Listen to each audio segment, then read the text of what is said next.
Good evening, everyone. Welcome to a all-new short video of the Anination podcast as we are going into a brand new month, which means that it is time for us to actually do our usual monthly highlights of what will happen next month in March. Yes, March is definitely going to be quite an eventful month in terms of not just animation, but some of the biggest events in television. So get ready. Events in television. What do you mean? Oh, the obvious. Oh, I mean that's the highlights of what we're doing. Yes. Yeah.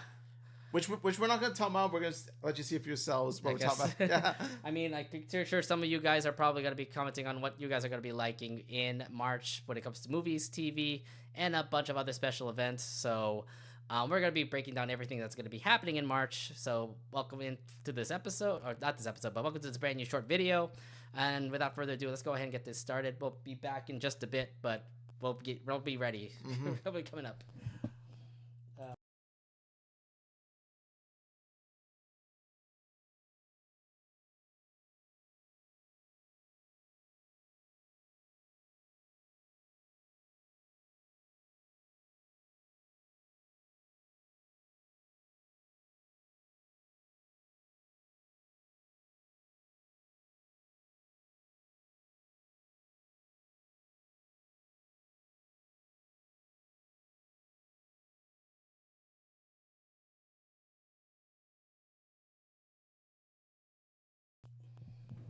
Okay, well, hello everybody, and welcome to an all-new mini episode of the Anination podcast as we are highlighting the brand new stuff happening in March of 2025. Yes, how are we doing, Animation World? I hope y'all are doing well, and hope y'all getting ready, getting excited for March. And yeah, this is definitely going to be quite a little quickie we want to present to you all. Not really a quickie, but it's just more of like a lot of stuff. Well, to be fair, there was a lot of stuff happening in March when it comes to things in movies, like the new Looney Tunes movie to TV, which is all of Disney TVA coming back for a new season in March, I think. And yeah, a bunch of other amazing stuff. But yeah, we're gonna break it down throughout this whole entire short episode. But Omid, let's start off with catching up. Yeah. So how have you been? I've been doing okay. I have been pretty much doing some of the housework, volunteering, and I also went to go see a career counselor to discuss my future. So that's a plus. And of course I've seen a couple movies to have time to myself. What movies have you watched? I've watched Captain America: Brave New World, which I thought was pretty average, pretty mediocre. And then there's Nickel Boys, that is one of the Oscar contenders, one of the Best Picture nominees. And I will say, while not the strongest Best Picture nominee I've seen, it does take an interesting direction with how it presents the point of view of the two main boys. Okay, well, I watched Captain America yesterday, actually, with Jess, and we both actually thought it was an okay movie. We didn't think it was like a very stellar movie or something like that, but it's something that Marvel has been missing out on so long. Like, where's the dramatic aspects? There's some funny bits here and there, but I actually do like how the direction that the Captain America is doing right now. Mm-hmm. Where, I mean, we have brand new heroes coming out for the MCU, and I'm thinking like, okay, how are they gonna blend into the next phase in the MCU, which is the new Avengers or something like that? Because there is Avengers coming out in a couple years, and now I'm kind of wondering like who's going to be in the Avengers. Is it going to be Captain America? Is it going to be the Thunderbolts, the Fantastic Four? But I know the Fantastic Four was made in like the 60s or something. So again, like there's so much things about the MCU that makes me like happy about how things are. So yeah. Yeah. Now, Captain America: Brave New World is not exactly a return to form, but it is one of those movies that if you're in a mood for a good, not good, but if you're in a mood for a popcorn flick, like a superhero action flick, this is the way to go. It is a good movie itself, but I know that there's other movies coming out in the future. There's Thunderbolts and Fantastic Four, which I just mentioned, but there's also the DC fandom as well with the Superman movie coming out. Superman! I'm so hyped for Superman! Yeah, and James Gunn is doing pretty well. I mean, he did a great job with Suicide Squad, but who knows how he'll do with Superman. Thankfully, he's now jumping into DC, which is pretty good. Yeah, James Gunn has really been nailing it in terms of not just Suicide Squad, but also other DC properties. Like, I heard Creature Commandos was pretty awesome, and Peacemaker is one of the best shows I've seen in Max. So he's doing really well with all the stuff happening that he's working on with like anything that's in DC right now. So yeah, that's good to hear. I'm excited for this James Gunn verse. Yeah. Speaking of DC, did you hear that there is brand new stuff happening in DC? There is brand new stuff happening in DC. We got 3 brand new DC animated projects, all 3 of which I'm going to check out. And something I've noticed in particular is the title of one of the 3 called My Adventures with Green Lantern. And you know that it actually is in the same universe as My Adventures with Superman. So we might have a collab between the people that Green Lantern meets with Superman. I am excited for this Adventures verse with regards to these animated shows like Superman and Green Lantern. Yeah. And I'm wondering, are they going to make a My Adventures with Wonder Woman, My Adventures with Batman? I don't know, but that's a possibility now. But Starfire is getting a brand new animated series, which is awesome. And Teen Titans, I heard James Gunn is working on a Teen Titans film. So that one, I can't wait for, because Teen Titans was awesome in Cartoon Network. Now that the fact that James Gunn is working on Teen Titans is going to tell me, oh, this is going to be pretty exciting now. It's the best of both worlds, where you got James Gunn doing a movie with the Teen Titans, the iconic Teen Titans that we've known since childhood. Yeah, and you know how great Teen Titans was when we were kids, right? Yeah. I think some of you guys grew up with it, right? We're talking about the original Teen Titans, the good Teen Titans. Like, yeah. Not Teen Titans Go. Just to put it like that. But yeah, besides that, anything else happened this week? I actually I saw one of my best friends on the past weekend, like the past Saturday. We had lunch together. We hung out for a bit. It was quite nice. Okay, cool. Yeah. So besides, my weekend was kind of like not really that exciting. I watched that new Chibiverse episode, by the way, and thank you guys for like making my Twitter become so popular now. Yeah, that new Chibiverse was so goated. Like, it was amazing. I got you just never expected. What was it? Kim Possible return. She's back doing it. I just freaking Doofenshmirtz actually having his own Willy Wonka factory. It was a Willy Wonka factory. I thought it was pretty funny that he did that. Then you also got the Underverse, which I thought was awesome. You get to see like all the 90s, 2000s, like all the cartoons that were like kind of scrapped for Disney Channel. Yeah, you remember that? That Underverse really did take the Chibiverse to new heights, because we've been wondering, where are these cartoons? Where have they been? Like the very popular ones were popped up in the regular Chibiverse. You got like Kim Possible, you've got the Proud Family, American Dragon, Jake Long, all up there. But then everybody else was in the Underverse. Unfortunately, like you don't see Recess, you don't see Brandy Mr. Whiskers, Future Worm, or Kate Butowski, or even the Fish Hooks. You got Clamantha out of all people heading over there. Yeah, and I like that Disney is giving recognition to these shows, because although they're not as popular as the ones in the regular Chibiverse, they're still in part Disney Channel. I really hope they add more like characters from the Chibiverse, because like if you're telling me the Underverse came back, that means we'll see more Maggie Pesky, we'll see more Brandy, we'll see more Mr. Whiskers, we'll see more Clamantha, or Fat Cat, or Billy Dilly, That's Sword from Dave the Barbarian. They stuck in Dave the Barbarian. I know. Unfortunately, I didn't like that. Pajamas! Can it still go back into the Underverse? Because I know that there's some people out there that were also complaining about some characters that didn't make it to the make it all the way up to the Chibiverse. Like Randy Cunningham, Ninth Grade Ninja didn't make it. Tron Legacy didn't make it either. again, there's a bunch of other characters. What was one character that kind of ticked everybody off? Oh, Pickle and Peanut apparently didn't make it all the way up there, which I'm like, I get it, but like, you know, some shows should be on the ground still because they kind of like were big duds to say. Yeah, Pickle and Peanut was a huge dud. I'm glad it didn't make it. I know that you always continue to hate about that thing. So yeah, Pickle Peanut wasn't a great show, but I mean, nonetheless, it was a great episode of Chibiverse. I remember like recording it, just like taking some photos, just like snapshots here and there, and apparently all of you looked at it the next day, and I'm like, oh my god, I'll retweet everything. Oh shit, you got Chibiverse to thank for making you Twitter famous. It sure made me. I still want to do it even more unless they start shutting me down. Then I'll stop. But I thought it was actually pretty sick that a lot of people were all over my Facebook, to Twitter about that, and I'm like, thank you guys. Yeah, was it Toon Hive or Culture Crave? Toon Hive. Toon Hive. Actually, Toon Hive did. Yeah, Toon Hive took my video. They quote retweeted it. Yeah, they quote retweeted it. Even Matt Brawley came out of nowhere and says, "You saw the pictures of the two ants, right?" The Matt himself, the creator of Amphibia himself, noticed you. Yeah, he noticed me, and I'm like, oh my god, Senpai noticed me. That is your biggest Senpai knows you moment. Yeah, let's give him a round of applause. Yeah. I'm just waiting for Data to actually see the Lumini stuff, but like, no, they're just not gonna happen. You didn't meet Matt Brawley in person. So I did meet Matt Brawley in person, yes. And that's nice, and everything. But like, a follow would be nice, Matt. Can you do that for me? Yeah, that's the next bet. That's the next best thing to happen. But either way, I thought it was really awesome to just get a little bit of Twitter famous there. Now it's kind of slowing down. Either way, it just tells you how amazing the fandom of Disney Channel has been, because it was.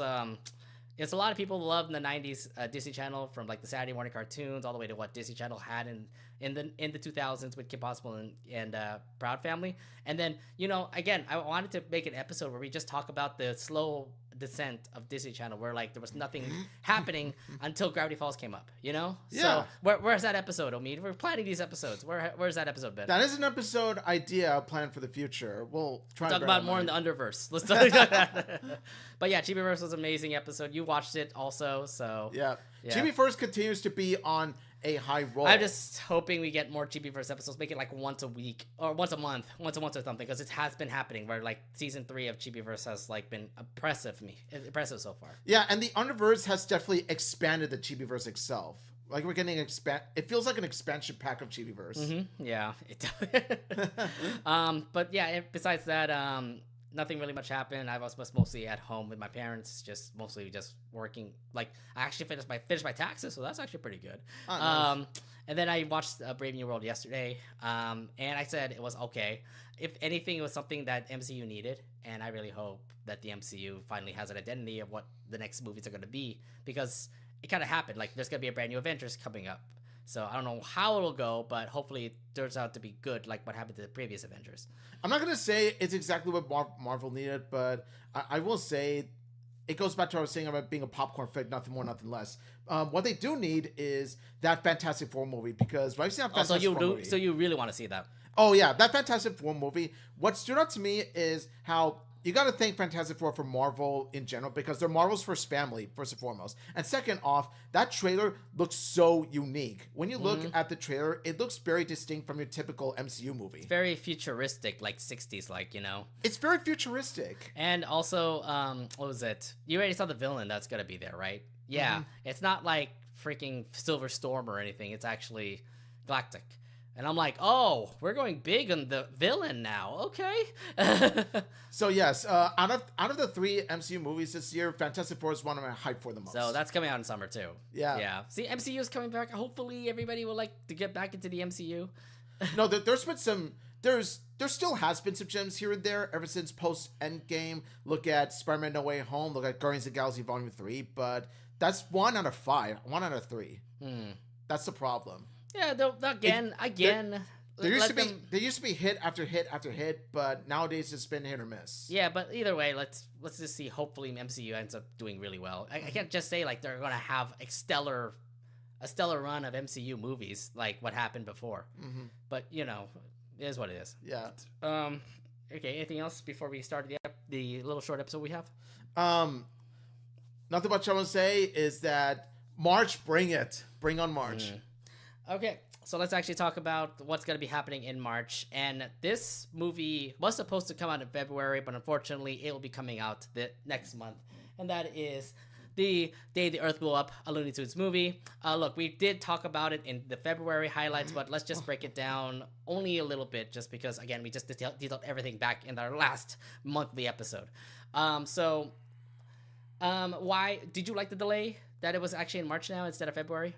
Yeah, I feel like that was the smart move of them to delay it to March because it gives room to breathe and it gives more time for them to advertise the Looney Tunes movie as much as they can because this movie is sadly under advertised. The problem is that you don't see advertisements. Do you see it like in any TV network at the moment talking about the day the Earth blew up? Because I don't see it in like broadcasts from like, for example, basketball games or any basic broadcast right now. It's very underappreciated right now, honestly. And it does break my heart because it's the Looney Tunes. The Looney Tunes are pretty much the face of Warner Brothers. Not like they're pretty much one of the first. Looney Tunes are one of the first cast of cartoon characters in animation. And then to see their movie get treated the way it does really does devastate me. I mean, like, again, look what happened to Coyote vs. Acme. They didn't actually air the movie at all, and they're doing it again with the Day the Earth Blew Up. But we're the ones who actually like look into YouTube, look into like all the tweets and stuff like that. And I really hope this is a hit. And I've seen the trailer, by the way. So it is made by Warner Brothers, but it's also made by this animation company called Ketchup Entertainment. They're the ones who's animating Porky, Petunia, and Daffy. So how do you like the whole animation? The fact that it's not from Warner Bros. Animation, but it's from a different animation company. Yeah, when you look at this animation, you could easily be fooled and like you would mistake this as something being done under Warner Bros. Animation, but no, it's being done under a different animation company, Ketchup Entertainment. And Ketchup Entertainment really does nail it. It really does nail the modern look of Looney Tunes that we see from the Looney Tunes cartoons as well. For example, like it has that modern direction, the modern take. But it feels like a classic cartoon. Yeah, I feel like it's a classic cartoon. It's kind of like the Looney Tunes cartoons that you saw back in 2020. But I feel like it's more flowing and it feels like, like what a futuristic cartoon's supposed to look like compared to like the Looney Tunes that you saw back in the 1900s. Yeah. It's not the same old like flip-a-roni cartoons. It's actually literally great cartoon computer digitalized animation here. Which you come to expect when you look at the Looney Tunes animation between now and then, because now technology when it comes to making animation is much more wide. There are much more various ways to create animation, whereas back in the early 1900s, it was very limited. Yeah, I mean, you literally have just a pen and paper. Yeah, that's pretty much how you make cartoons. Talk to Walt Disney; he'll let you know more about that. Yeah, but no, I mean, the animation looks great. The new trailer did also come out. What impressed you with that new trailer for this movie? How impressed I was with this new trailer. It made me want to see this even more. The more and more footage that I see of this movie, the more it makes me want to go see it, and hoping that it'll be a financial and critical success. I'm hoping so too. The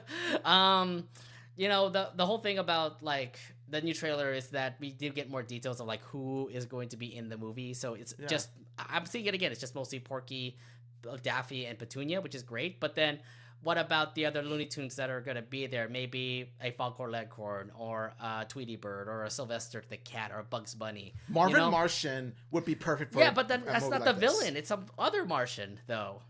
No, but he doesn't have to necessarily be the villain. He can be either a secondary antagonist, or he could be teaming up with Daffy Duck and Porky Pig to take down the actual aliens. Maybe they meet up with him, because I remember like I've seen how movies are right now. They're always going to be big surprises, and I'm waiting for like a Looney Tunes surprise to happen, because we grew up with Looney Tunes. I have a feeling there will be another Looney Tunes character besides those three that will pop up in this movie. So. Which I think is a clever move of this movie to hold all the Easter eggs, hold all the cameos until we see the actual picture on screen. That'll get the animation fans' attention, Looney Tunes fans' attention, to where when they see an iconic cartoon character, they'd be like cheering or pointing out, "Oh, look, it's Bugs Bunny," or something like that. So I really hope they do that. Yeah. Do you think it actually will be successfully, like critically and financially successful? Hopefully critically. I will say it's bound to be a critical success, but in terms of financially, I want it to be a box office hit. But here's the thing that really is the obstacle when it comes to that. It's the marketing. Yeah, the marketing sucks for right now for this movie. The marketing is terrible. I feel bad for this movie. It deserves better. Remember, because of this success, if the success of this movie ends up doing well, we might actually see, what was it, Coyote vs. Acme in the theaters, you know? Remember, they shelved it because of stupid reasons. But if this actually turns out to be really good, then who knows? We might actually see Coyote vs. Acme. Coyote vs. Acme is counting on this movie to save that movie. Yeah. Like, Coyote vs. Acme is calling for this movie to come rescue them. So at the moment right now, like, if anything, hopefully this becomes financially successful. If it is financially successful, like, overseas, here, and pretty much all over the world, and hopefully if everything goes well, that it reach over budget, then maybe they might make another movie. Then maybe they might release Coyote vs. Acme. Yes. So there's a lot of things on the line here for Looney Tunes. This will be a big victory, huge victory for the cartoon community as well as the Looney Tunes community if this movie does well. So I'm gonna see this day one. I'm gonna support it. Yeah, I'm gonna see it on that same week. Day one, I'm busy on day one on it now. We'll see it together. We'll see it together. Are you sure? Yes. Like Saturday, Sunday. Sunday. That's not even day one. Day one is literally like Thursday or Friday. Yeah, but I want to see it with a fellow animation fan. Yeah, we'll probably do something about it. Yeah, we'll definitely do something about it. But yes, the day the Earth blew up, Coyote vs. Sorry, I keep on saying Coyote vs. Acme now. God damn it. The day the Earth blew up, a Looney Tunes movie is coming out March 13th. March 14th. 14th. 14th. Oh, okay, yeah. So the day the Earth blew up, a Looney Tunes movie is coming out March 14th in theaters. So if you want to support the Looney Tunes as much as you can, please head out there and watch it when you can. Yes. Cartoon fans, Looney Tunes fans, this is a time to come together and help make this movie shine. Now, in March, there is a Disney movie that is also coming out. Now, it is based off an animated film, but it turned into a live action, and some of you will probably know what it's about. Let's talk about Snow White. Let's talk about Snow White for a little bit. Omi definitely is disappointed he's not going to watch it in the first day. Omi, can you, explain your reasons why? Yeah, honestly, what else is there to say? This is of course an unnecessary live-action remake of a beloved Disney classic. And bear in mind, Snow White and the Seven Dwarfs is the very first Disney animated movie ever, which makes it even more insulting. I know that, yes. And I'm just hoping that with the people who made the live-action movie, I just hope they actually know that it is Disney's, baby, because this is what made Walt Disney such a success besides Mickey Mouse. This is his first film that ever made it to the theaters. It was a huge success. I've heard the stories about what happened with how Snow White became such a success for him and how Walt Disney Studios ended up becoming such a big thing as it is right now. So, yes, I get it. It's one of his first movies, and it is the first Disney princess. But I have some how do I say this? I'm really thinking that this might go. I know it's not gonna be critically well. I know some people are gonna say oh, this is another one of those live actions that's gonna suck or something. But I watched Snow White. It was a great animated film, and I know that they want to twist it up here and there when it comes to the live action Snow White. I kind of want to see how they do it, and something in me is kind of saying hey, I know that they're trying their best to reincarnate the first Snow White, but I know it's not gonna be good. But still, I'm there just to say I want to support it. Just want to see how it goes. Have you seen the dwarves in the trailer? They look so ugly. The CGI is so uncanny. I don't know how. I don't know why they did it that way, but I'm is this supposed to look like real dwarves? I guess I don't know. And also, I'm sorry, Magic Mirror, you're objectively wrong, because according to this movie, the evil queen is actually the fairest of them all. Gal Gadot is more beautiful than Rachel Zegler. Just a hot take. But I mean, the story has to say Snow White is the fairest of them all, and then Gal Gadot becomes the freaking old lady and gives her the apple. I mean, that's how the story is, right, for Snow White? Yeah, but I'm saying that Gal Gadot looks much more fair and beautiful, by the way. So that's the one thing that factors with me too is Gal Gadot. Yes, she is absolutely beautiful. She does represent the evil queen really well, and I think she's gonna do a great job as the evil queen. I just never expected Gal Gadot to become the evil queen. I'm oh, now you got me interested. See, that's the one thing that's the only appealing thing about what I've seen in the trailer. Just Gal Gadot I'm just really as the hoping. Evil Queen. I'm just really hoping whoever Prince Charming is looks okay. Rachel Zegler again. I just hope you don't butcher the hell out of the Snow White character. I mean, let's just hope you do great. The dwarves, I get it. They do look bad, but look, they look bad. I'm not going to pay money to see CGI mess. I don't know. I get it. I just want to come in and hopefully see that this is actually not bad of a film. Okay. It will probably be like an average. God, you're just running out of like options for me to say, hey, you give me a chance here. You're not giving me a chance here. No, I'm sorry. Not even Gal Gadot can convince me to go watch this in theaters. I'm gonna watch it nonetheless. It is coming out this March as well, but please don't butcher this up, guys. I know that you did fairly okay with Little Mermaid. So let's see how Snow White goes this time. All right. I mean, what other live action movies did really well at Disney besides Jungle Book? Because I heard that was a good one. Jungle Book, Cinderella was okay. In terms of live action remakes, can we count like live action sequels as well? Like, say for example, Mary Poppins Returns being. Oh, you like that one? Mary Poppins Returns was definitely one of the few exceptions because it captures the spirit of the original very well. Okay. Like I adore Mary Poppins Returns almost as much as the original. Okay. Yeah, I mean, Beauty and the Beast might be a little bit of an average movie itself. No, Beauty and the Beast is terrible. God damn.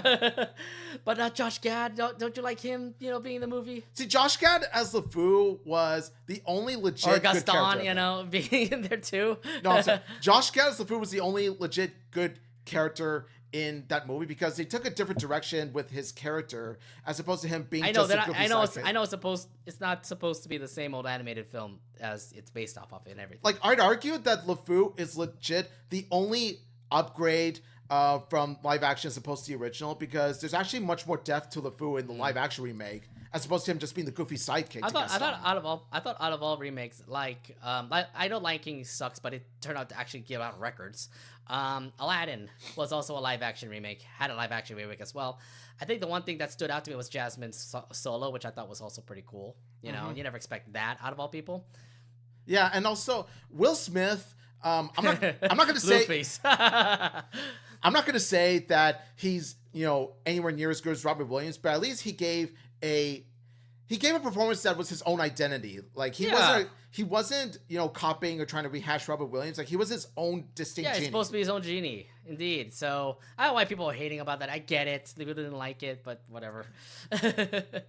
I'm not saying he's bad, but I'm saying he's no Robin Williams. Yeah, he's not Robin Williams. He's a classic genie itself. Anyways, no, but I am going to be watching Snow White. This guy will probably not watch it at all. Yeah. Automatic skip. I don't know when the next live action remake will happen for Disney, but we don't actually know, honestly. I can't believe we went from 100 with A Day the Earth Blew Up to 0 with this movie. It's not 0. It's not 0. More like 100 to 0. No, it's not like 0. More like 50. I'm going to keep it like 50%. I'm going to have a positive light in this one. Hopefully, me and my friend will end up actually watching this movie and think it's okay. I'm saying it's kind of a whiplash to go from Day the Earth Blew Up to Snow White in terms of our discussion. Whatever. But yeah, Snow White is also coming out in March. So if you are wanting to watch it, go ahead and watch it. But I'm going to be checking it out. Not day one, but more like some day in the week just to see. Maybe Discount Tuesdays. Who knows? We'll see. Other movies that are coming out in theaters this month. Mickey 17 from Bong Joon-ho. That I'm excited to see. Yeah, that movie was from the director of Parasite. Stars Robert Pattinson. I heard that movie is also going to be good. You got the best of both worlds with Mickey 17, and plus, the premise sounds very interesting for a sci-fi space movie. So yes, Mickey 17, all hype for it. Okay. Other movies coming out this month as well. I don't know if there are any other good ones. These are the only ones that that do come to mind as of right now. Yeah, I don't have any other movies coming out. If you guys have any other movies in the comments that you want to bring up, we can also talk about it a little bit. But that's all I can say for this month. All the things that we're going to be looking for this month for movies. But these are the movies that are coming out in theaters. There's actually one other movie that we're going to talk about, but it's not. Well, I'm going to be talking about Netflix movies because there's a bunch of awesome content that's going to be coming out on Netflix real soon, and one of them is going to be this movie, Plankton the movie. Yes, SpongeBob fans, Plankton the movie is coming out next month. We did mention about it a little bit in an episode of the Anination podcast. Now the movie is coming out this upcoming month, but your thoughts, and are you going to be checking it out? I'm still more excited for this than Snow White. First off, second off, Plankton the movie is. So I look at this movie and I think they really are milking this. The way I'm looking at this, I'm thinking, okay, they really are continuing to make SpongeBob spin-off movies because first you got Sandy Cheese, now you got this. I'm wondering okay. what more are they gonna do? Okay, so the Sandy Cheeks movie looks more of like a 3D live action hybrid, because like CGI live action hybrid, because like I saw the designs of Sandy Cheeks and like it's all about her family and stuff like that. So that's the only thing that kind of attracted me when it comes to this movie. I think this movie in particular, for Plankton the movie, is all animation, and somebody tells me it's a different kind of animation compared to Sandy Cheeks movie. Yeah, so I think that's what really interests me, is that in comparison to the Sandy Cheeks movie, it's a different kind of animation style. So I do see SpongeBob being experimental with their own movies because they're making these movies in different kinds of animation, whether it be this, whether it be stop motion, whether it be animation live action hybrids.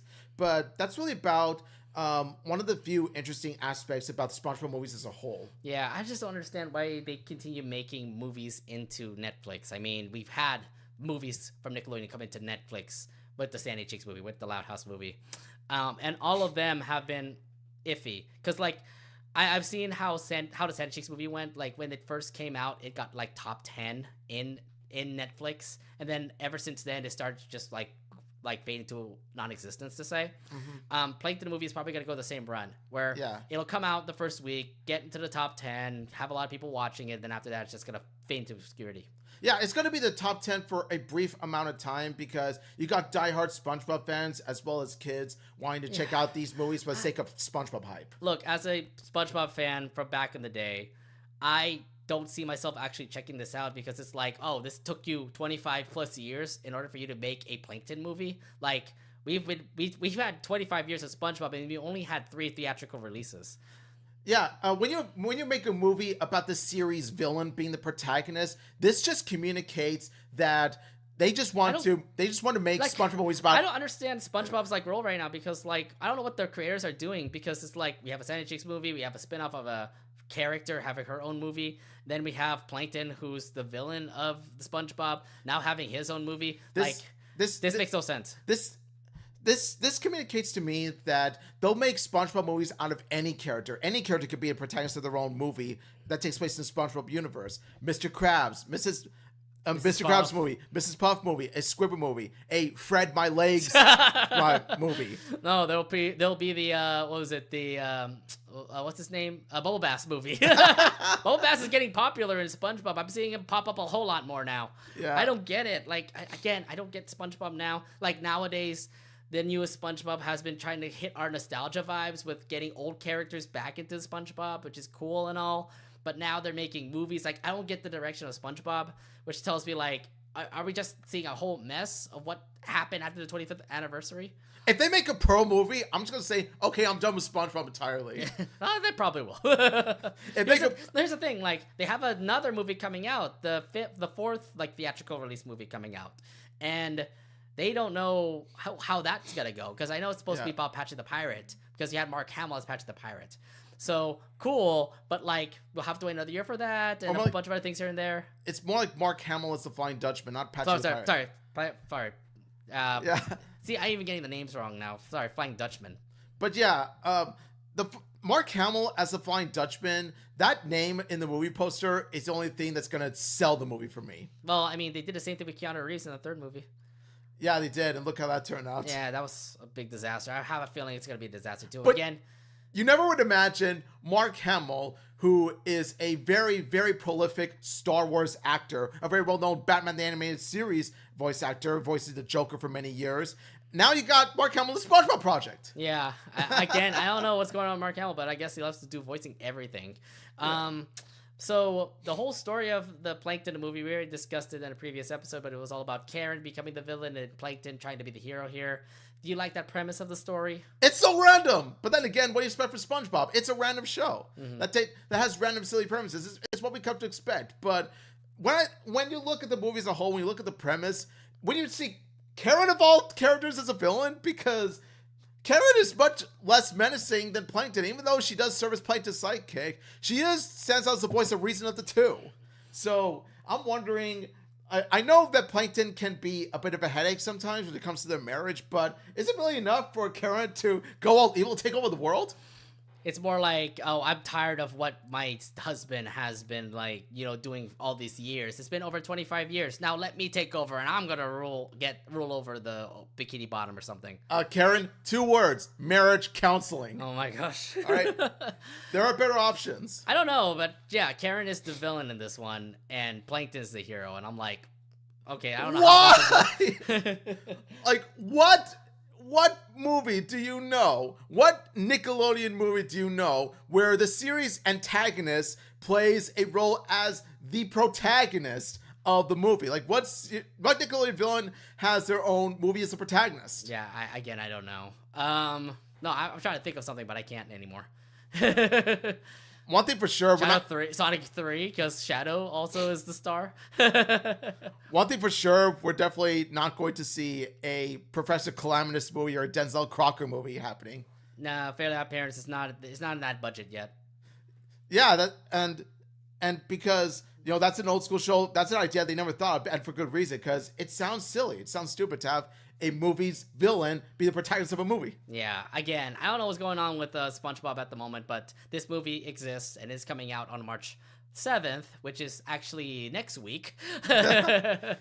All I gotta say is that I await the day we get a Fred My Legs Guy movie. God. I'm gonna laugh. Again, I don't know what's going on with SpongeBob's trend. I'm not seeing this movie. I didn't see the Sandy Cheeks movie. I'm not gonna see the Plankton movie. But for those who are big SpongeBob fans, this movie is out for you coming up next week, March 7th. So if you have a Netflix account, go and check it out if you can. Yeah, it's gonna be for the die-hard SpongeBob fans who watch every single season. This is for you. Oh, and also the Keys. This is for you too. And you're not watching this either? I'm not. I'm not. I'm sorry. This movie doesn't need to exist. We really kind of faded away from SpongeBob, huh? Yeah, we're fans of the old school SpongeBob, and while there have been some hits here and there in terms of the modern era, it's still not enough for me to be a diehard SpongeBob fan. I'm not a diehard SpongeBob fan myself, so I'm just gonna say no, the new SpongeBob stuff has just been non-existent.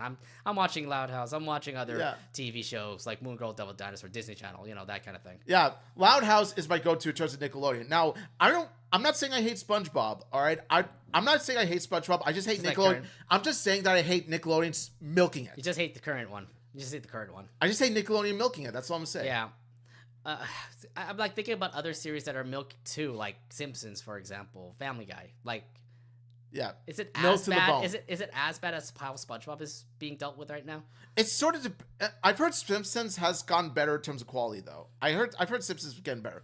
Family Guy, though, I think is a worst case scenario than SpongeBob. Well, it's trying to be just like South Park. Like, South Park is always continue making new episodes, and they always continue making on new events. Same with Family Guy. They're doing the same thing as well. Family Guy has always failed to live up to South Park. Always. Well, there's a new season of it coming out too. So, like, even when Family Guy was good, it could never beat South Park. Yeah. Either way, back to the movie, guys. If you ever want to watch it, go check it out. Yeah. This one's for y'all. It's not for me. All right. Now, also in Netflix is a brand new animated series, but I wouldn't say it new just because it did come out recently on Crunchyroll. But it is going to be debuting on Netflix real soon, and it has the shot of being Anime of the Year for 2024. Free Ren, the anime is now coming to Netflix. Now, I've watched the whole entire Netflix. Sorry, I've watched the entire Free Ren series on Crunchyroll. It's absolutely beautiful. I love the series. Something about magic and about this girl named Free Ren, and it's just absolutely amazing. Omid has never seen Free Ren, so this is his first time actually checking out the brand new Netflix series. Yeah, I've heard so many great things about Free Ren, but I just haven't had the time to watch it because I've been watching other shows, I've been doing other things to take care of, so I never got around to watching Free Ren, but I've heard nothing but great and excellent things about it. So when I looked at Free Ren coming to Netflix, I thought to myself, this is my turn to watch it. This is my turn now to watch it. So Free Ren Beyond Journey's End follows the story of an elf mage named Free Ren, who, after dealing with the Demon King with their adventuring party, goes on a solid journey to learn more magic, while her human companions age and eventually die due to shortened lifespans. How do you like that whole concept of the story, where like Free Ren goes along with these other humans, but she's a elf mage, so she lives longer, and unfortunately can't hang out with them any longer and ends up meeting new friends and stuff like that. So how do you like the concept of that story? Now, when I heard about the concept of the story, I thought to myself, it's very intriguing that they would go with this kind of direction in terms of a fantasy story setting. And especially when it takes place after they have their big grand adventures, after they won the war, the 10-year war. The fact that it takes place after that, like after all these grand injuries and stuff, I like that sort of direction because it's a unique concept in terms of a fantasy series. So it got me very interested to see, okay, I want to see where they go with this. Yeah, I mean, there is one part of this. I mean, here, I'll just pretty much break it down. There's one part of the story that's going to be good, obviously, talking about that one part that I just mentioned in the story. Then the second part is where it gets a whole lot better. But you'll see when you watch it. Yeah, don't spoil it. I'm not going to spoil it. So, have you read the anime or manga before? Have you at least read the manga, or have you ever heard about this series before? I have not read nor watched the anime series, and I'm currently kicking myself right now because of it. Yes. Or I'm going to be kicking myself even more after finishing the series on Netflix. Funny? What's funny? You have a Crunchyroll account yourself, yet you haven't seen Free Ren. I've seen. I have a Crunchyroll account, but when it comes to watching shows, when it comes to streaming, I'm much more frequently on Netflix than I am on Crunchyroll, to be honest. What animes have you been watching on Crunchyroll then? I've been watching. I want to say. I've been watching Dandadan on Netflix rather than Crunchyroll. So oh my god! Yeah, I know they air at the same time. You can't watch Dandadan now because you watched it on Netflix instead of Crunchyroll. Like I'm watching Mentalist on Crunchyroll. I heard that's a really good anime. So I've watched, and then there's even like better animes on Netflix too. You have Blue Box on Netflix. You had Dandadan on Netflix. Sakamoto Days on Netflix. So yeah, I watched some well-known anime in Crunchyroll. Even recently, like with Chainsaw Man, for example. Chainsaw Man's a good one too. Oshinoko is not on Disney Plus. It's on Disney Plus actually. Not on Netflix though. Yeah, Oshinoko I've seen on Amazon Prime though. What? Yeah, is that free on Prime or do you have to pay for it? It's High Dive, specifically High Dive. Yeah, but it's not on Amazon, is it? High Dive is a channel that is part of Amazon. Really? It costs more money, but it's worth it. It's worth it. Oh, yes, I pay though.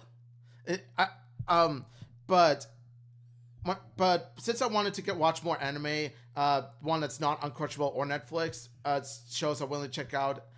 I was actually paid for High Dive because I want to see if it was worth it. And I know you wanted Oshinoko, but like it did go to Disney Plus, so I was just like, oh cool, maybe I just waited another year or two and I just watch it there. No, I can't wait that long. Come on, I can't wait that long. I have the manga series, okay? I'm reading the manga series also, so. So do I. I have a collection myself, so yeah. Also, Best Girl wasn't in first season either.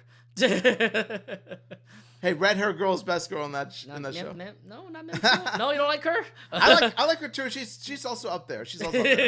But going back to Free Ren, the animation is very beautiful. When I looked at the trailer and when I looked at the animation for Free Ren, it's so gorgeous. Like every single detail is very well done, very well polished.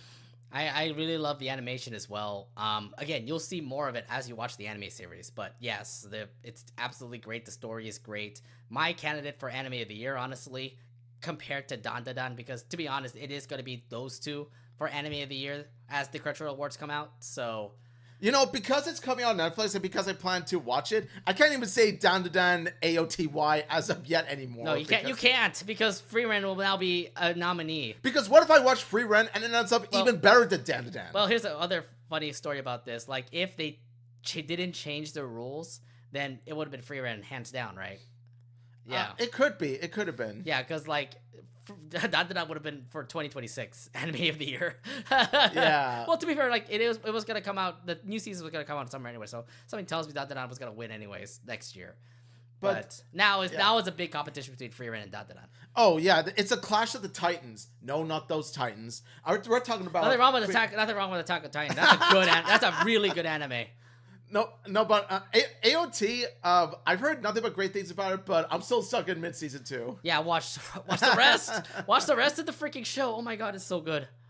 But yeah, anyway, Free Ren, it's a series that I haven't thought of, getting myself into until now.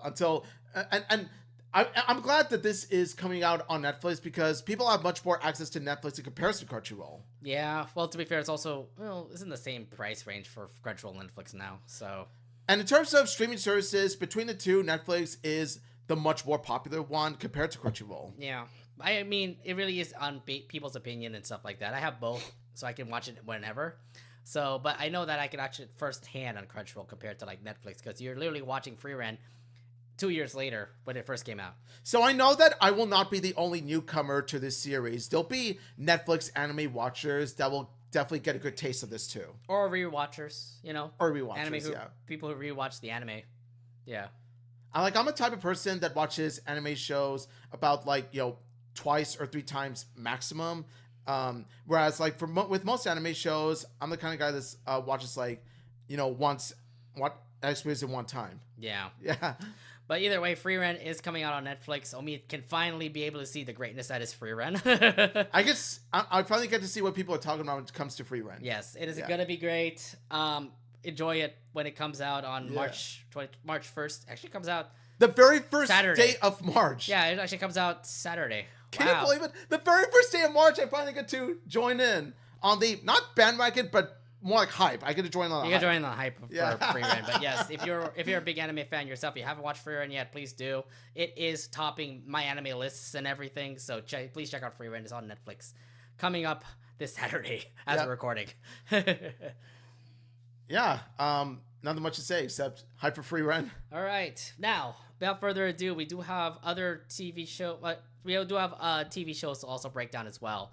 And something's going on at Disney Channel where we're just going to have more new episodes come out this weekend. More episodes coming out this month. And we're going to be breaking down all the shows that are going to be having new episodes in the month of March. Let's actually start off with Big City Greens, as it actually comes back as the new season. Season 4 will come back with brand new episodes of Big City Greens. How excited are you about these new episodes? Because they have listed it down like what episodes are going to be coming out. Hype for Jaded. Hype for Jaded. Oh, it's another Gloria episode. Another Gloria episode. Let's go. But in all seriousness, though, when I look at each and every single one of these episodes, I think to myself, they are still on a roll with all these interesting premises. And even the ones that seem a bit out of place or silly, they always manage to nail it with their execution. Mm-hmm. And with Jaded especially, you do see Gloria feeling overshaded, and so she overshadowed. You see Gloria feeling overshadowed by Jaded, so she wants to. This is literally just a Gloria and Green cafe episode, because you have Jade and Gloria, both of them who work in the freaking cafe, and Gloria's trying to be like, I want to be better like her. And it happens with each and every workplace that you're in. There's always going to be this one coworker that you're competing against. And it does happen. No, it doesn't. I mean, it all depends, because, like, I get it. Like, oh, you're not getting as much tasks. You're not getting as much work. Oh, blah, whatever. But, no, I mean, I guess when it comes to, like, food service, maybe that might be what happened to her. Mm-hmm. I'm looking for Dog Proof. I think that was also a really good episode, because it's Cricket and Gloria in this one, where Cricket is eating dog food and Gloria caught Cricket eating dog food, and then Cricket's trying to be like, oh, give me the phone, don't post it. To be honest, I'm kind of rooting for Gloria to expose Cricket. Why? I kind of am. Wow. Because why are you shaming kids, Gloria? Boo.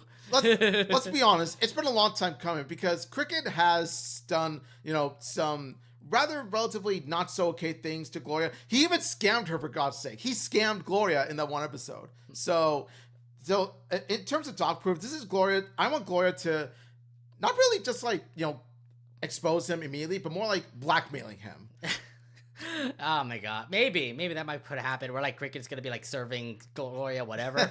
Oh God. There's something so as much as I like Cricket, there's something so satisfying about Gloria. Just wait until Cricket talks to Alice, and then Alice is gonna be like, Gloria, give me that phone, and she's gonna sight up the phone. I don't know. But we've seen throughout the series how Cricket and Gloria have this great chemistry, like big sister, little brother type chemistry. Right. And like these are some of the best episodes, and Dog Proof, hopefully it'll be no exception. I want to see how they pull off Dog Proof. Yeah, I think I would like to check out that episode as well. There are a bunch of other episodes that are also coming out for Big City Greens, including an episode with Grandma Alice, talks about a winter tradition that Sheriff Family will come through. An April Fool's episode where Cricket tries to come up with a perfect prank on their girlfriend. Yeah, it gives off Ronikin vibes. Gabriella, I miss Gabriella, by the way. Like Cricket and Gabriella are definitely the Ronikin of Big City Greens, and it's not just because of this, but kind of does like makes it feel like very Ronican, right? There's that chemistry between Cricket and Gabriella that just screams that energy. And with this episode, it emphasizes it even more. Yeah. Again, there's a bunch of like awesome episodes for Big City Greens that are coming out this March. The first episodes do come out on March 15th, which tells us like we're back. Big City Greens is back. Can't wait for the hype. Can't wait for this. It's gonna be exciting. Bingo bango. Yeah, Big City Greens is back for Yes. new episodes in March. So March 15th is the first of those episodes. And then also on March 15th, there are also brand new episodes of this particular cartoon. Kif is also coming back for new episodes. Kif. Yep. So there are a lot of new episodes for this one. Again, there's way too much. From March 15th all the way to March 29th. Yeah. So we're going to see it throughout the entirety of March. And this is also the beginning of the second season of Kif. After the first season, how great it was, and also the new episodes that came up, like the lore ring episode. How excited are you about the new season of Kif? Very much excited. Kif is definitely one of the best slice of life cartoons I've seen, because Kif is a nice break from the grand epic storyline shows that you expect, like Amphibia, Owl House, and stuff like that. Kif is a nice little, comedic slice of life show that takes place in reality, but with animals. Yeah, well, I've been liking how Kif is. Kif is just so carefree. Yeah. Helps his people of Tabletown. Plus, like, I'm starting to like all of Kif's friends also. Like, you've seen Reggie, you see Candle, you see Trevor. Helena. You see Helen? Helen, yes. I mean, to be fair, Helen, like, it's so weird. Like, she's trying to be, like, a trendsetter and stuff like that. She's, like, to be an influencer, whatever. Oh, my gosh. Yeah, she's quite interesting, and she's not a villain. She's just, like, a regular old, like, witch just trying to be, like, the fancy girl or something like that. And I think that's the genius part of the show is the writing of Helen, because with a wicked witch like character of Helen, you expect her to be the villain, but no, she's actually, while she can be egotistical, she's not evil. Like, there's so many other things that I want to see more, like what's going on with Barry and his family. Yeah. Like, you get to see Terry and the other like brothers and sisters that Barry has. Terry being the usual social media expert. She's the social media expert herself. And again, like, I don't know what's going on in Tabletown, but it just gets us a little bit more interested about, like, what happens in Tabletown, what will Kif do, what will Barry do, what other big adventures happen with these characters in Tabletown. So I can't wait for season 2.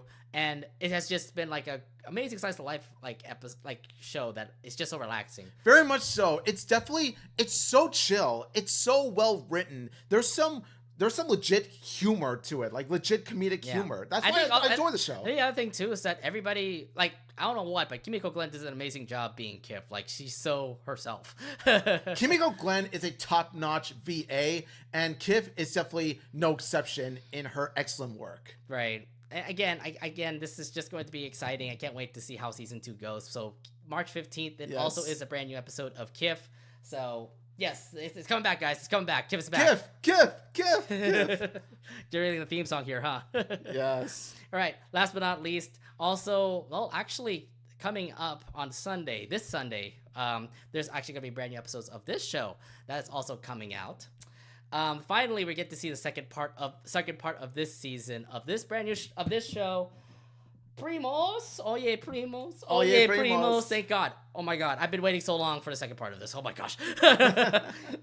First off, everybody stop being a hater. It is actually really good. It's actually not bad of a show. I was gonna say really good, but it's actually not bad of a show.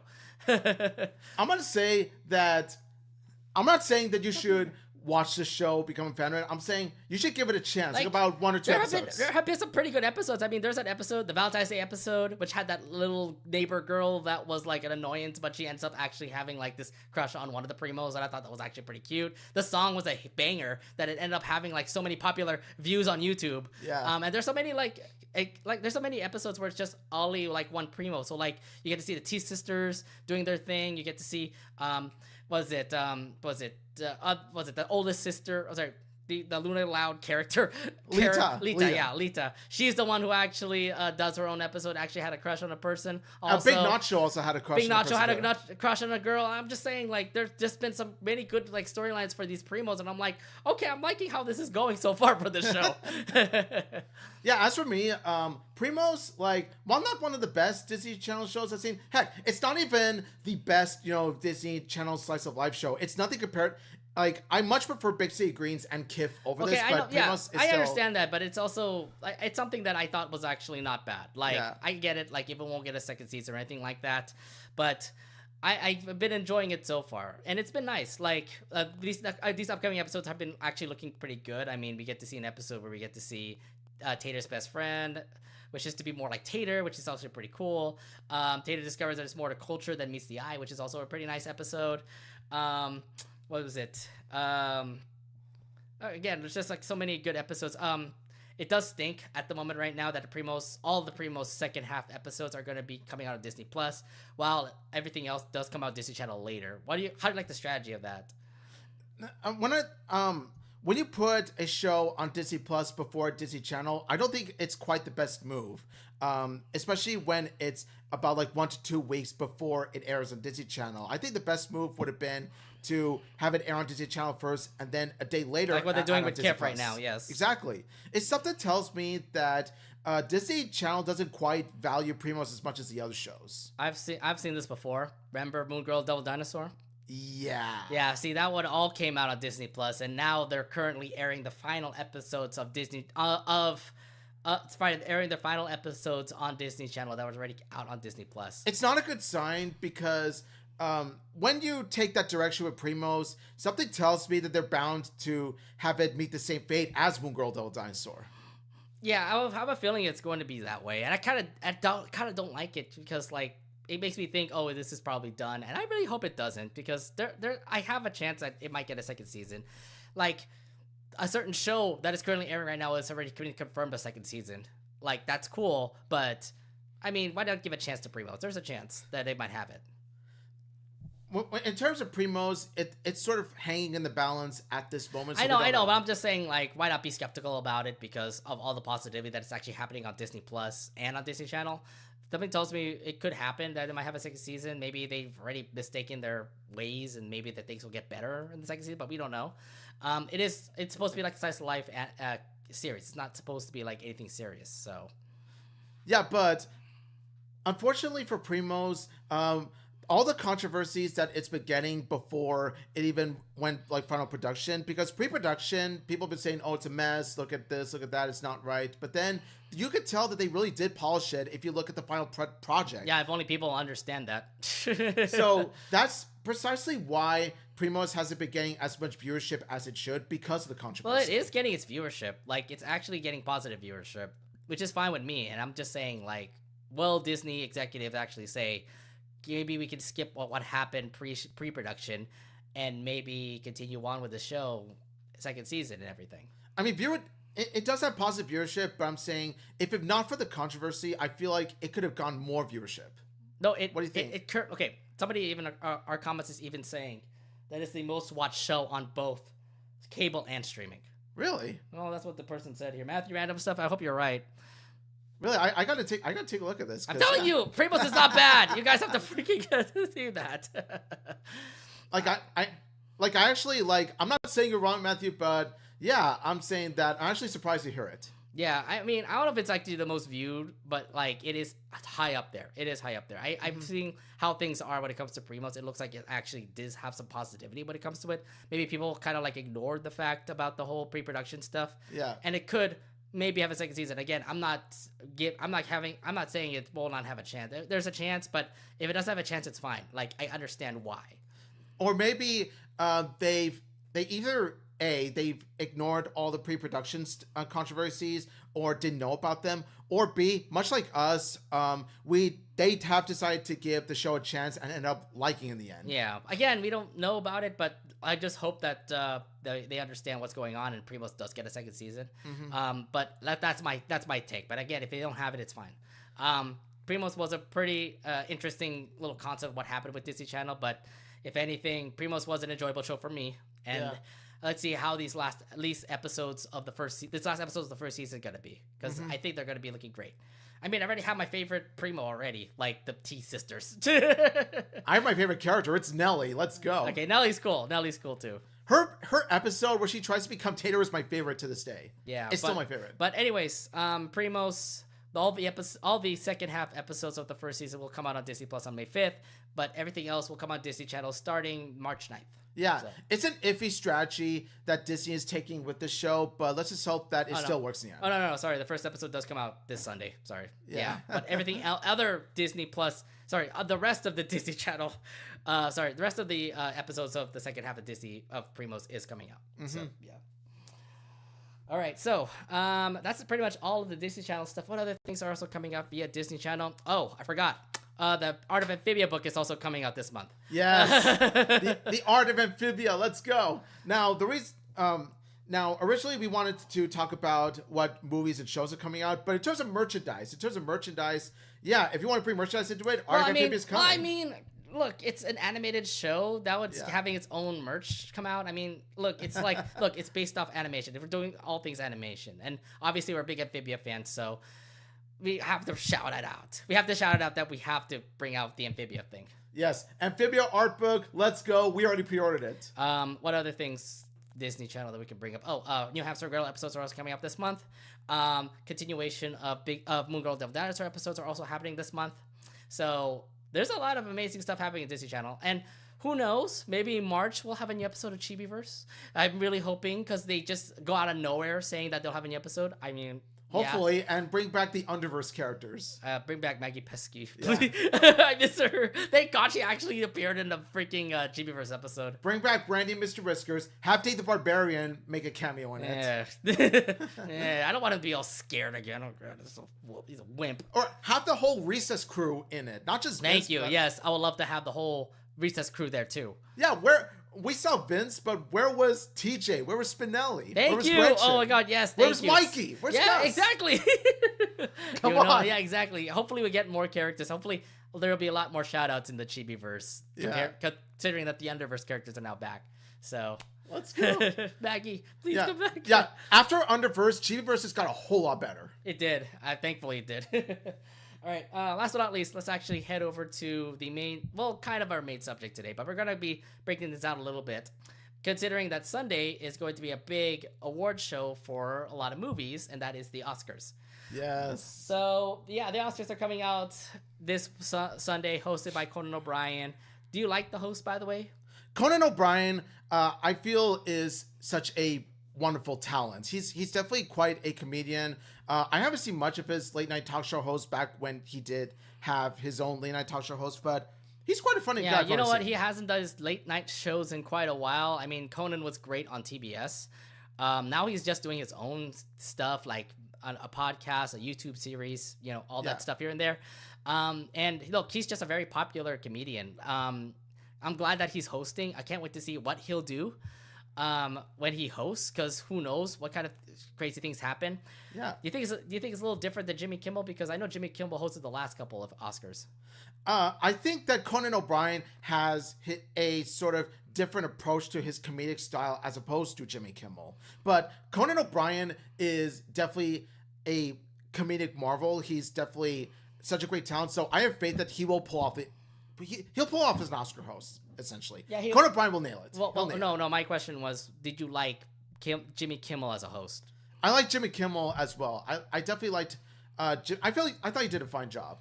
I thought he was quite funny. Yeah. There are gonna be some big surprises that'll happen. I'm pretty sure there's gonna be like a bunch of surprise actors and actresses that are gonna be coming up. Like maybe some awesome directors. I know that probably probably Christopher Nolan might come out, say who's the next best director. That the famous actor and actress will come out again. Maybe Leonardo DiCaprio might pop up.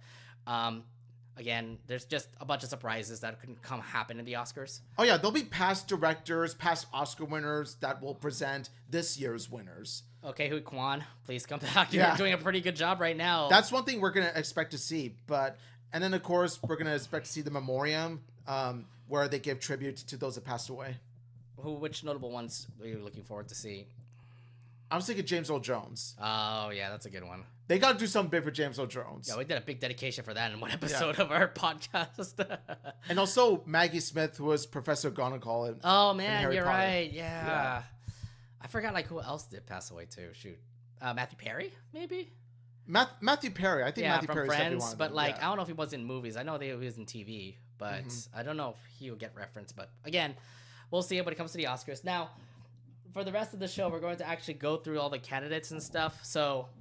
We're not going to go through every one of them because when we did it last time, it took us forever. Yeah. We're just going to go over the more important ones. So let's actually break down what we think is going to win the Oscar. Starting off with actor in the leading role. I already made my pick, and I'm thinking Timothée Chalamet should win for his role as Bob Dylan in A Complete Unknown. I'm thinking Adrian Brody for The Brewers because he really does pull off the immigrant architect. He really does pull off extremely well. But I would say it'd be funny if Sebastian Stan did win an Oscar for playing Donald Trump. Like it would be the worst kind of irony. Sebastian Stan, I thought you were I thought you were playing what was it? The Winter Soldier. I'm saying it would be the worst kind of irony, but it'd be a bit funny. Okay, actor in a supporting role. My pick goes to Kieran Culkin because he did win the SAG award for it. I haven't seen A Real Pain, but if he won the SAG award, I'm just gonna be leaning towards him to win.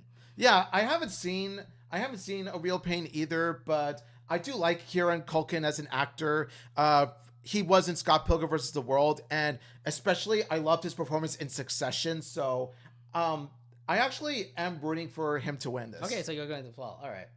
However, there's another Succession character that's in the same category, and that's Jeremy Strong in The Apprentice. Actress in a leading role, that one I think goes to Cynthia Erivo. She did an amazing job as as the witch from Wicked. Like the movie was just absolutely amazing, and because of her, like, oh my god, she has a great, amazing vocal voice. Her like going through all the acting and stuff like that. Oh my god, like. Yeah, I think Cynthia should probably deserve this one. Cynthia Erivo definitely knocked it out of the ballpark. Like, her performance was phenomenal, and her secret was even better. Now, my question now is that Demi Moore did win the SAG Award. So, there's a favorite that she will win, but I really hope Cynthia does win it just because it's just as amazing as Agrabah. Yeah, you never know whether or not it will be the same winner as the SAG Awards. It could differ. It could be the same. Who knows? Right. Actress in a supporting role. Unfortunately, I will not say Ariana Grande. I know she did an amazing job, but thankfully she got nominated, but I don't think she'll win. My pick goes to Zoe Saldana for Emilia Perez. Look, Emilia Perez is also a musical itself. Again, I haven't seen it. I know some controversies happen here and there, but you cannot depict the film badness from the actors and actresses who portray the characters. So I think Zoe Saldana wins this one. I want to say, as much as I respect Zoe Saldana, I'm going to say Ariana Grande. Really? You were thinking Ariana Grande? Because they definitely nailed, with her performance, she definitely nailed the, you know how we usually see Glinda, the good witch, as the happy-go-lucky, positive witch? With her performance in The Wicked, she definitely pulled off another side to Glinda, the good witch. She did a really good job, by the way. Like, I love her as Glinda, but I have a feeling you're going to be popular. Well, one thing is that this is her first time being nominated. Also, remember, she's always known as a singer, not really as an actor. Well, she's been in Victorious, but she's not been in a big hit like animated hit film like Wicked. So. Yeah. Look, it's a first time for everything, and I don't think this is going to be her first shot, like a rookie winner going to get a big award. So that's why I'm thinking it's going to be somebody else. I'm thinking Zoe Saldana got it. All right, let's see. All right, now let's go for the ones that we're going to be looking into. Animated feature film. Obviously, the 5 nominees have been already listed out, and my pick is Wild Robot. Hopefully it wins. I know Flo won the Golden Globe, which is the favorite to win, and we saw from last year that the Boy and the Heron, who won the Golden Globe, ended up winning the Oscar. Yes. I don't know if Flo will do the same thing. I have a feeling it will be Wild Robot this time. Wild Robot all the way. I'm rooting so hard for Wild Robot to win. As much as I do also love Flo and Inside Out 2, Wild Robot, I feel, knocks those out of the ballpark as well. Yeah. I feel, again, Flo might win. Again, I really do hope Wild Robot wins this one. Yeah, same. Animated short film, we don't know them. Cinematography, this one I actually go to Dune 2 because it looks amazing, by the way, in the sands and stuff that they do in Dune Part 2. So my vote goes to Dune Part 2. Now, what's really amazing about this particular Oscar list is that it was really hard for me to choose between one or the other in terms of the categories. And this is no exception. When it comes to this, I'm going to say toss up between Brutalist or Dune Part 2, but I'm going to go with the Brutalist. Brutalist. Okay. Did it look nice? Is that how it was? The Brutalist was phenomenal, and especially when they captured the buildings and the architecture of what Adrian Brody's character has done. Like, he's a Jewish immigrant who was an architect during the time. It was based on a true story. Yes, Brutalist all the way. Okay. Costume design, I think that already is a given. I think Wicked wins. Wicked wins just because it's just absolutely great. Each and every single costume. Everybody looks great. I think hands down that should win an Oscar for Wicked. What it comes down to is the color scheme, the different colors, the vibration of each and every single costume, especially where you got the Wicked Witch and the Good Witch's distinct costumes that pretty much give out the personalities. Their costumes definitely symbolize their personalities. All right. Now, directing. I pretty much put my favorite to a complete unknown. Again, the movie was absolutely good. I really do hope it wins Best Picture, but the director of it itself, it just makes it good. Such a good flowing film. So I have to give it to a complete unknown. I'm sorry, out of all the Best Picture, all of the Best Picture nominees, I've seen 7 out of 10 of them. Complete Unknown was one of the weakest. I'm sorry, I didn't care much for Complete Unknown. I love Complete Unknown. Oh my god. I've seen much better. Oh my god. But I'm gonna say The Brutalist. Brady Corbett should win for Best Director. All right. Documentary for feature film, we don't care. Documentary for short film, we don't care. Film editing, I think this goes to... Because Conclave is also nominated too, and that was also a really good film. I think Wicked wins. I think Wicked wins for film editing for me. I'm going to say Anora this time around. I feel like the way that they edited this movie was top notch, and it definitely gives some sort of flow to the movie. So I'm going to say Anora. Okay. Now, this is an interesting one because international feature film has, of course, international films. France has Emilia Perez, which is also nominated for Best Picture. And Latvia has Flow, which is nominated for Best Animated Film. Do you think Flow will win international feature film?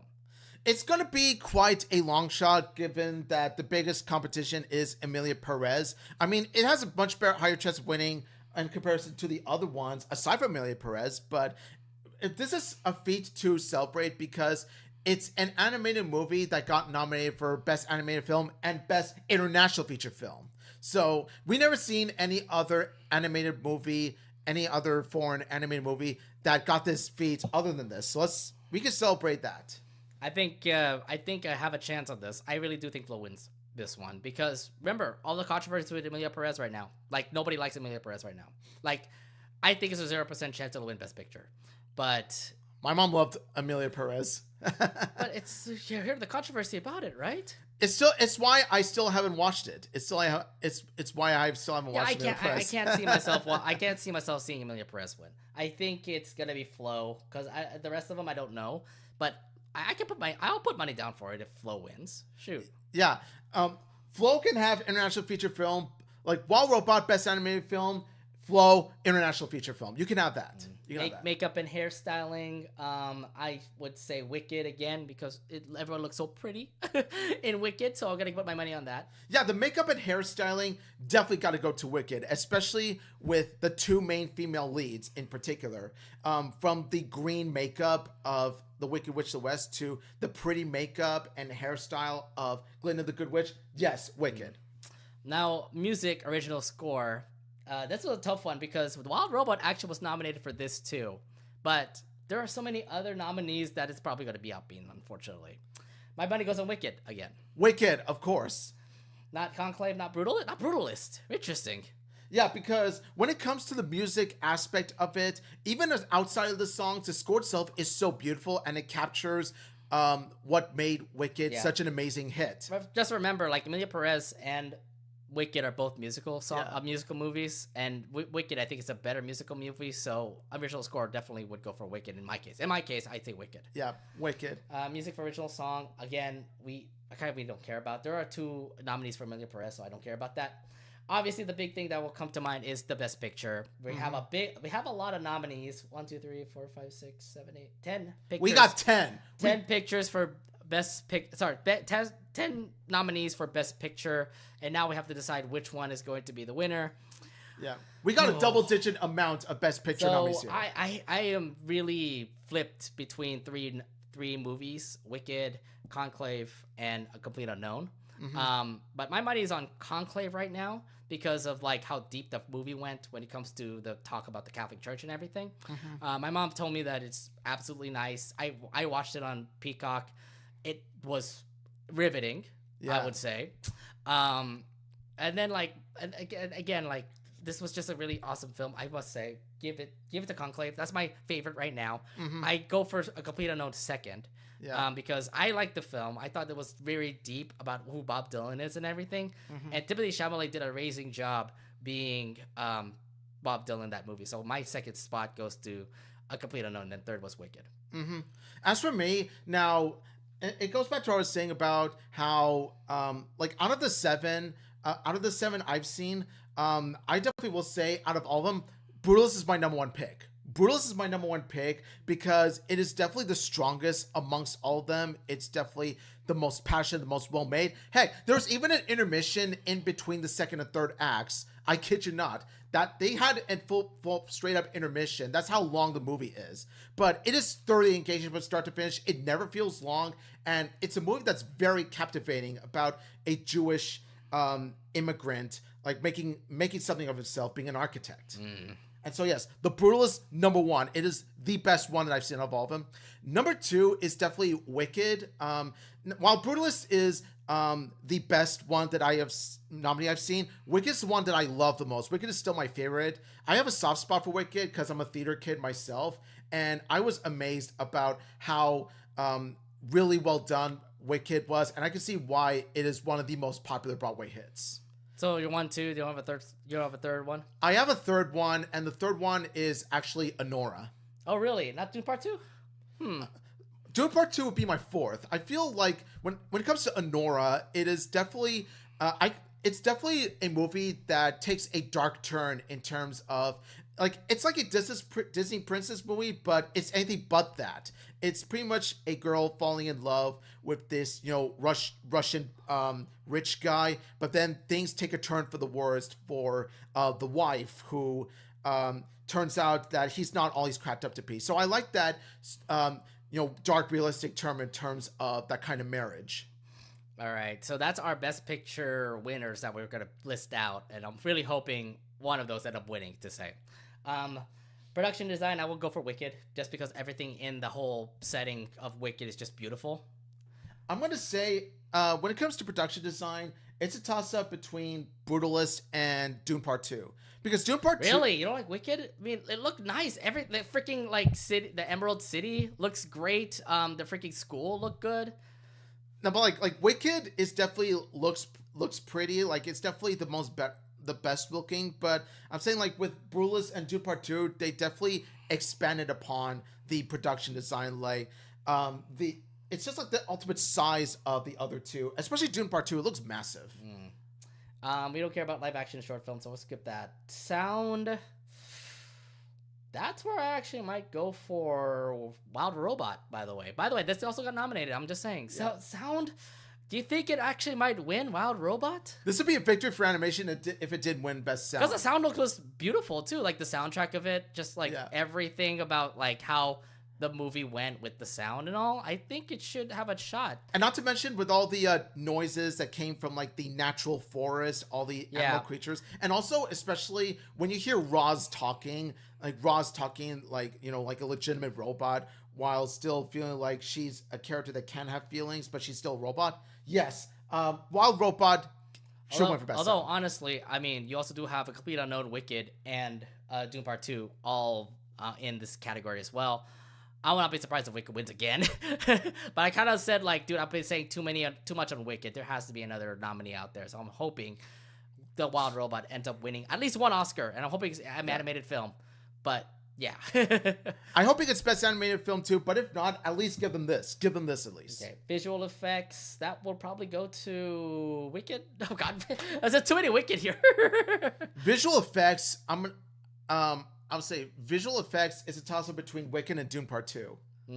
That Dune Part 2 actually is not bad either. I mean, I will put my money on Dune Part 2 if I want to as well. Yeah, I'm gonna say I can't choose. See, it goes back to what I was saying. I can't choose between the two. It shows how strong that this Oscar list really is. Yeah, this was actually a really good year for movies for 2024. Oh my goodness. I'll say. And last but not least, there's 2 writing categories. One is adapted screenplay, and I think Conclave wins that one. For best writing adapted screenplay, I'm going to say, I'll say Conclave. I'll say Conclave because Nickel Boys isn't as strong as some of the others. Complete Unknown, I didn't care for. I haven't seen Sing Sing or Amelia Perez, so yeah, I'm gonna say Conclave. Conclave, okay. Yeah. And last but not least, original screenplay. That one probably would go for Brutalist, and I think because I like September 5 too. That was actually not a bad movie. Talking about the Munich Olympics. Ooh, that's a good one. I would say I think my money goes to Brutalist too. I think I might go for that one. Brutalist, let's go. And you're getting Brutalist on that one too, right? Getting Brutalist, yes. Yes. Again, those are your nominees for the Oscars. Head over to Oscars.com to check out all the Oscars.org/Oscars/ceremonies 2025, so you get to see the list of nominees that are going to be happening for this year's Oscars. The Oscars is going to be airing on ABC and Hulu, hosted by Conan O'Brien, March 2nd at 4 p.m. Yes, get ready for that. 4 p.m. Pacific, 7 p.m. Eastern. Get ready for that. Yeah, the Oscars has definitely been one of my favorite traditions. As a movie fan myself, I always look forward to seeing the Oscars, and this year's no exception. Now, we're heading over to your place to watch this whole thing. Let's go! Do we have to dress in our Sunday best, in a suit and everything? We usually don't dress like that. We just dress casually. I like to do, it'd be funny. I'll wear a polo or something and dress up with like some slacks and stuff. Yeah, go ahead. We'll take. I want to do it. I don't know if your mom and dad does that too. Or something. We don't do it. We usually dress in our casual clothes. I thought Oscars party is supposed to be like that. You get the champagne, yes, but why don't you dress like a celebrity? We like to feel comfortable in our home. My gosh. Come on. That's not an Oscar party. It's more like an Oscar slobber party. Oscar watch party. Yeah. Anything else to bring up before we end this short video? Well, all I gotta say is this: Conan O'Brien, I wish you the best of luck, and I know you're gonna do great as the Oscar host. We look forward to seeing you. I can't wait to see you again. I can't wait to see you again, Conan O'Brien. It has been a while since you have ever had your show on Conan, so yeah, it's gonna be fun. Hopefully, you do a great job as a host, because we've seen busts of hosts before. So. Yeah, we see some hits, we see some misses. Let's just hope you're the former, not the latter. I'm really hoping all these end up winning all of what we've said. But this looks to be fun. This looks to be a good Oscars this year.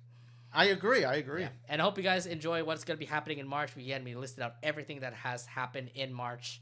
There's a lot of awesome stuff going on when it comes to TVs and movies. Yes. It's going to be a fun month for March 2025.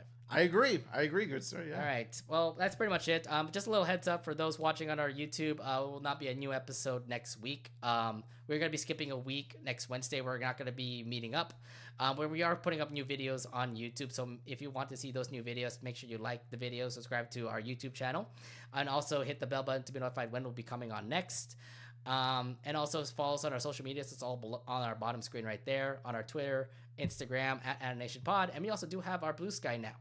Yes, we actually, I actually created a Blue Sky account for our Anination podcast page last week, and yeah, while it's slowly growing. I'm not going to say it's rapidly growing in terms of likes and retweets and all that stuff, but I'm so glad we did, because Blue Sky is still going on strong, and yeah, I have a feeling that it's going to be exposed even more. Yeah, we'll put up the Blue Sky link in our comments. Anyways, that's pretty much it for us here on this short video before March. Again, we will not meet up next week. We're going to skip a week. So next Wednesday, we're not going to meet up. We'll be back on the 12th of March.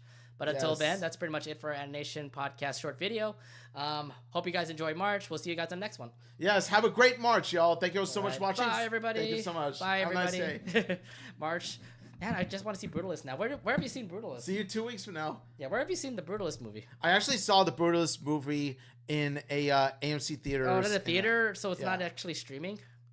I don't think it is. I'll have to double check, but yeah. I gotta check it streaming now because you're hyping the heck out of it, so I'm gonna have to watch it myself.